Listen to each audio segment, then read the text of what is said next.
Hello guys, welcome back to my channel. তো আজকে আবারও চলে এলাম একটা নতুন মিনি ব্লগ নিয়ে। চলো কী করি সেটাই তোমাদের সাথে শেয়ার করবো। গাইস এখন আমি চলেছি স্নান করে, তো দেবো এখন পুজো। তো গাছে কটা ফুল হয়েছে, চলো তুলে আনি।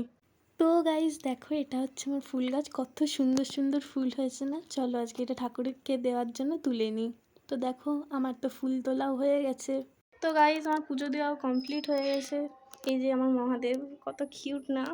তো গাইস তারপরে তো আমি লাগিয়েছিলাম তিলক। আমাকে কেমন লাগছে তোমরা বলবে অবশ্যই। তো গাইস তারপরে তো আমি করে নিয়েছিলাম লাঞ্চ। তো আজকে আমার মা কী কী রান্না করলো চলো সেটাই শেয়ার করি। আজকে রান্না করেছে ভাত, ডাল, কুমড়ো দিয়ে পোস্ত দিয়ে ভাজা আর ভিন্ডি আলুর তরকারি, যেটা খেতে আমি একটু পছন্দ করি না। চলো খাওয়া যাক। লাঞ্চ করার পরে তো আমি রেডি হয়ে যাচ্ছিলাম আমার ঠাম্মিকে আনতে যাওয়ার জন্য। ঠাম্মি গেছিলো পিসি বাড়ি, তো তাকেই এখন যাব আনতে। তো গাইস আমি তো হয়ে গেছি পুরোপুরি রেডি, চলো ঠাম্মিকে আনতে যাওয়া যাক। তো গাইস এটা হচ্ছে আমাদের রাস্তা। দেখো আমার ঠাম্মিও চলে এসেছে, কি কিউট না? তো ঠাম্মি দেখো হাই করে দিল। তারপরে বাড়ি এসে বসে পড়েছি বিস্কিটের ডিব্বা নিয়ে। তো দেখো এই বিস্কিটটা ফুটো, এর মন ফুটো করে কোনো মেয়ে বেরিয়ে গেছে। আমার তো দেখে খুব কষ্ট লাগছে। বিস্কিটটার কষ্ট কমানোর জন্য একটু খেয়ে নিলাম।